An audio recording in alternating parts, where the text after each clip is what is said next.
As a standard practice, there needs to be bins that are inside of the house or the apartment, and bins that are curbside or outside of the apartment or household. And those need to be clearly labeled, and they need to be the right size.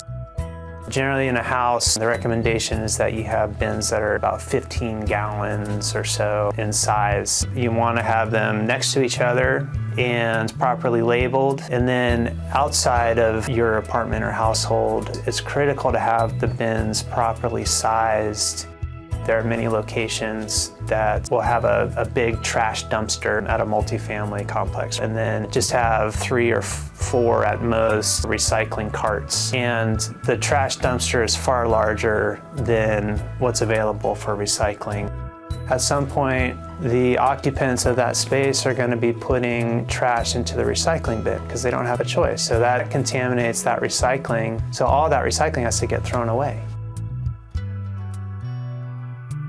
If the property manager is unable to actually put signs on the bins themselves, find a space in high traffic areas to actually post in large format a recycling guide and a trash guide.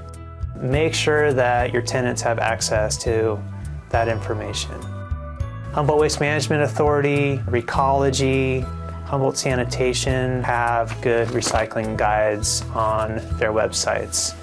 Great place to start to get that information.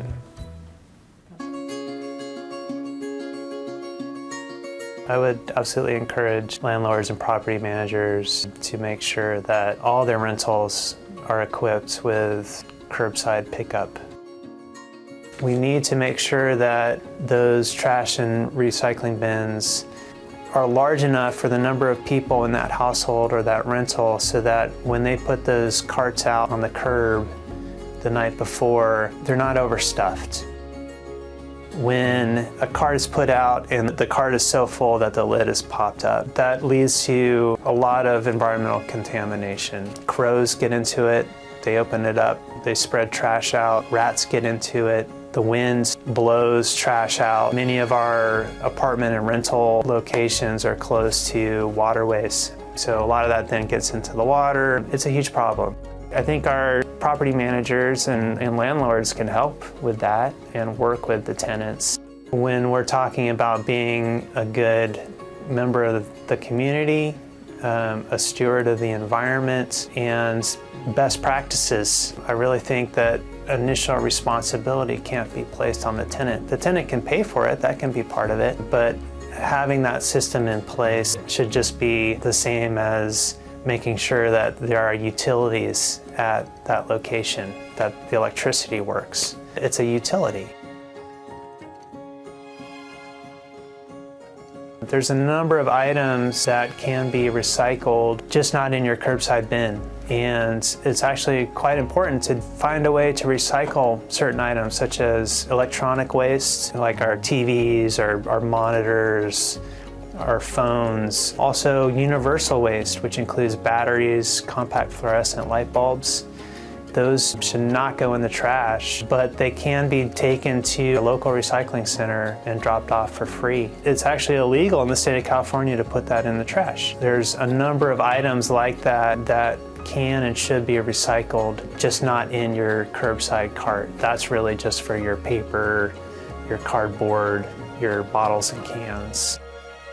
If you live in Recology's service area, Recology will provide what they call bulky pickup, and they'll do that twice a year for households. Currently, they're not doing it for apartment complexes.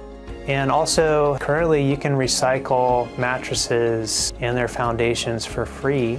If you don't have a vehicle and it's a challenge for you to actually transport that stuff somewhere else, I think really that's where our property managers and our landlords can help. Take that opportunity to communicate to your tenants and schedule someone with a truck to come at a certain time and help take that stuff.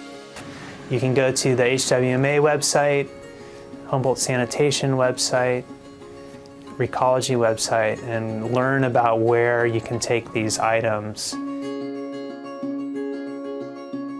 I think everyone wants to do the right thing. Please don't do free piles. For many people, they see putting lightly used or potentially donatable items out on the curb as a nice thing to do, and that there will be folks that will find those items and they'll want them. But the reality is that rarely do you see everything from a free pile go away. More often than not, those items remain outside. It rains on them, those items get soiled, unusable, and oftentimes they're never picked up. And what we see is the responsibility then falls on our cities to clean up this mess. And it's costing them thousands of dollars a year to do that. And that doesn't touch on the environmental pollution that is caused by these items, again, getting into our waterways, blowing into the drains, blowing out into our wild spaces. There's lots of great alternatives. We have local charities, thrift stores, businesses, and organizations that will take just about everything that people try to put out on the street.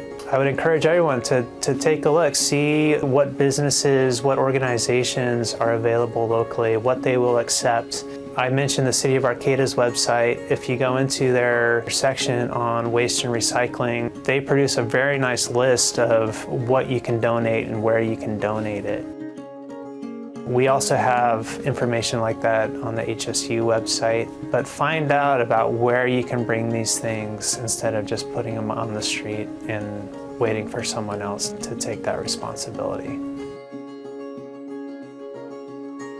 The opportunity still exists, I think, for a tenant. If they want to separate and segregate their recycling, they can bring loads of cans and bottles and recyclables to a recycling center and get money for that.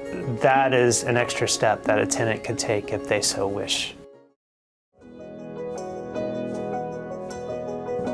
We're all in this together. We all are striving to create resilient communities. For both our tenant population as well as our landlord and property manager population, we need to move beyond just thinking about the economics of waste management and consider the social and environmental ramifications of what we do. This needs to be the broad global paradigm shift that we're striving for. And we can do it. We can be partners in this effort. And by doing so, we're participating in strengthening our communities.